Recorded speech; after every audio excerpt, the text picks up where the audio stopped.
You came across this kind of a question in an exam. It's actually very easy to solve. Yes. Given that a is a positive constant and the integral of e to the x plus e to the power of minus x dx from x equal to ln 1 to x equal to ln a is equal to 48 over 7. We have to find the exact value of a. Alright, let's proceed. What we'll do first of all is to integrate the left hand side, the integral. So if I integrate e to the power of x, it is still e to the power of x.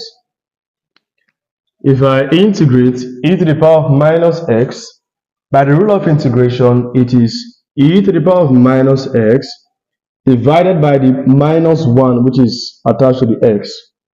So if I bring out this minus 1, it's going to be minus e to the power of minus x. That's what I'm saying. The minus will multiply the plus to give me a minus. Then I'm going from ln 1 to ln a. Everything is equal to 48 over 7. So we now plug in the upper limit and minus plug in the lower limit. So ln a enters for x, that will be e to the power of ln a minus e to the power of minus ln a, then minus ln 1 enters now. This is e to the power of ln 1 minus e to the power of minus ln 1 equal to what? 48 over 7. So let me just write it, 48 over 7. So the law of logarithm is this. This is ln, natural logarithm. It is actually the logarithm to base e. So ln a means log a base e. And the law of logarithm says that if I have e, for example, let me use a to the power of log b base a. This is a raised to the power of log b base a. The idea is that the base a here and the a are the same. Logarithm says that they will cancel out, leaving just the b. So now that I have e, this is e to the power of log a base e. So it's like this now for this. The e cancels the log and the base e, remaining just a. So what's left here is a minus, for this, it is e to the power of minus ln a. Applying one of the laws of indices, this negative sign will disappear if I write this expression as 1 over e to the power of ln a. You understand that? Good. So remember, e to the power of ln a is equal to a. The e cancels the ln, remaining just a. So this expression you can see here, this term here, is equivalent to 1 over a. Now, minus, of course, not too much explanation. This will give me 1 because the e cancels the ln, remaining 1. So that will be minus 1. Then minus minus will give me a plus actually. The same way e to the power of minus ln a gave me 1 over a. That is how my e to the power of minus ln 1 will give me 1 over 1. Of course. So minus minus will give me a plus. 1 over 1 is 1. Everything is equal to 48 over 7. Alright. If I multiply a times a squared. A squared minus 1 is a squared minus 1 over a. Minus 1 plus 1 will cancel out 0, equal to 48 over 7. Alright, let's cross multiply and solve this equation. Everything here multiplies 7. That will be 7a squared minus 7. And this multiplies this, that will be 48a. Right? So let's make it the subject of the formula. 7a squared minus 48a minus 7 equal to 0. This is a quadratic equation we have to solve.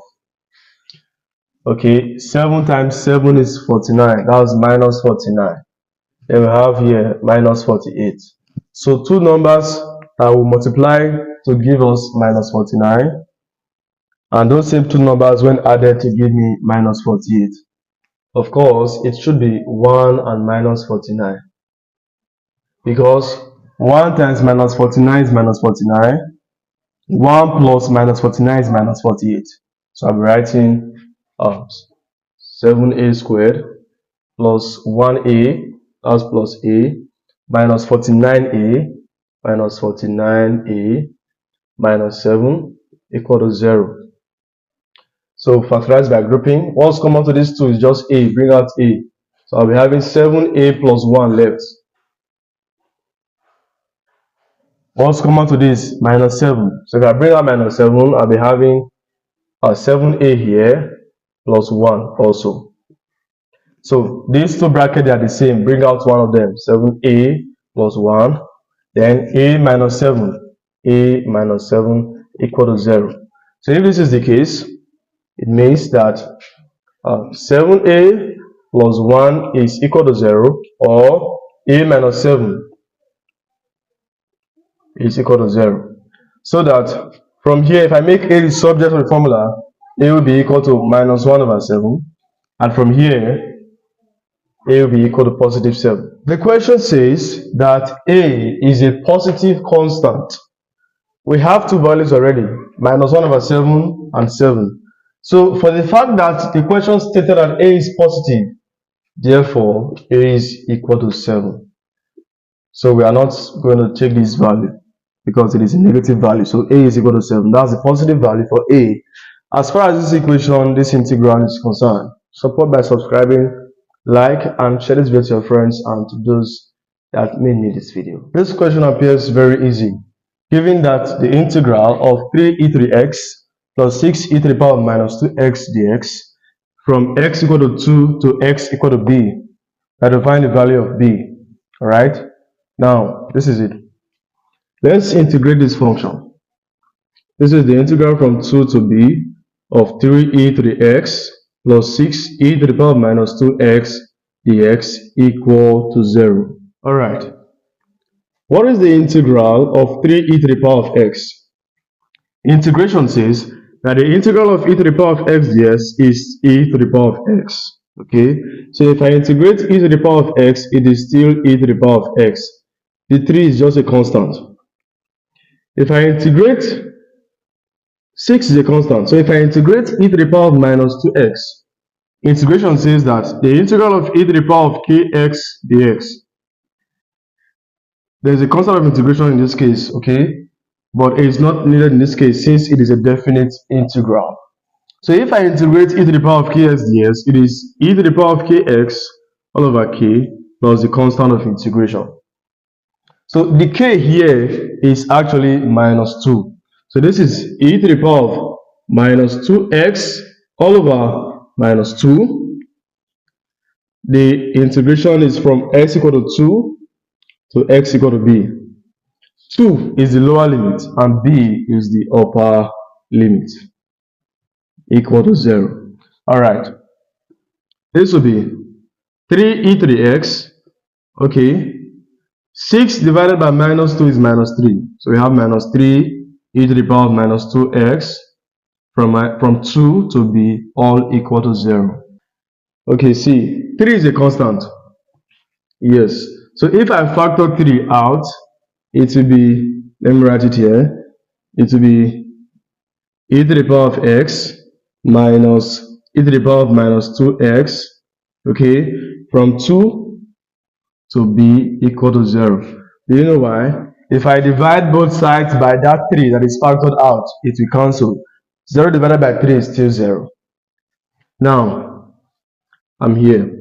Plug in the upper limit. That's the rule. Minus, plug in the lower limit.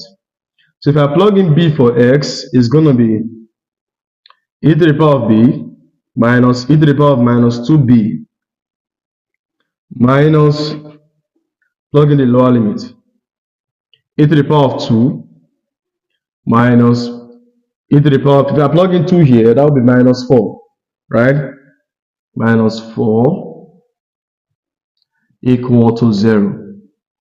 So if I open this bracket, it will be, this is e to the power of b minus e to the power of minus 2b minus times this, that's minus e squared.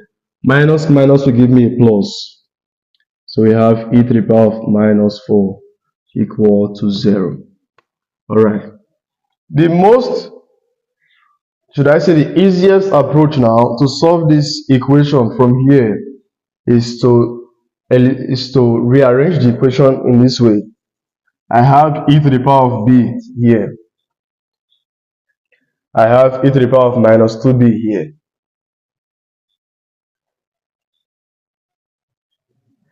Now, if you check, there is e squared, there is e to the power of minus 4. So this e to the power of b and this e to the power of 2, they correspond. This term here and this one also correspond. You have to watch carefully to understand when terms like this correspond. So I will move the other terms to the other side so that it will be, this will cross and turn to a plus, e to the power of 2. This crosses and turns to a minus e to the power of minus 4. So it's like the idea of comparing of coefficients, okay? So this is e to the power of b, e to the power of 2, e to the power of minus 2b, e to the power of minus 4, with a minus minus, which shows that they are actually equal. So what this means is that b is equal to 2. And to verify this, from here, minus 2b is equal to minus 4. And if I solve this equation, minus cancels minus, 2 here is 1, 2 here is 2. B is also equal to 2. So for this integral, b is equal to 2. Alright, subscribe, like, and share this video to your friends and to your classmates.